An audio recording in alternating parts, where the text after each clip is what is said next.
je vais en parler. Alors là, comme vous pouvez le voir, très important, sur des pierres, une micro-guêpe qui est en train de boucher un trou. Vous voyez bien la terre autour de la pierre, hein, au milieu. Cette guêpe a été cherchée dans le jardin de l'argile et elle est en train de reboucher son trou où elle vient de pondre. Elle a profité d'un petit trou.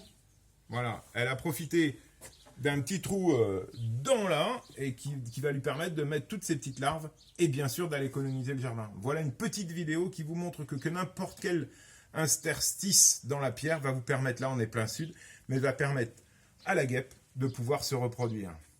Observez de près, vous allez voir, on voit très bien. Descendez, on voit super bien ici, là, la voilà qui revient. Elle m'obéit au doigt à l'œil. C'est ça, canotier jardinier. Regardez, elle est en train de maçonner. Donc elle a pris de l'argile dans le jardin, elle revient maçonner pour bien fermer, étanchéifier son nid. Donc on parle de guêpe maçonne, hein, et vous avez plein aussi d'abeilles comme ça qui sont dans le sol. C'est pour ça qu'il faut laisser de la terre nue et surtout de l'argile. Je vous en ai déjà parlé dans ma vidéo. Vous le voyez très bien, bravo à la caméraman.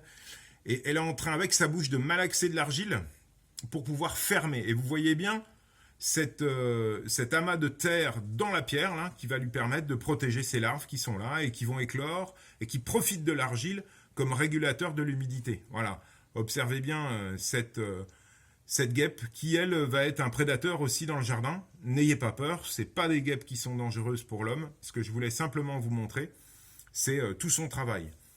Voilà, et approchez-vous là, vous allez le voir, elle va défendre. Hein, approchez-vous et on voit bien la petite partie du nid qui est maçonné plus foncé puisque mâché par la guêpe.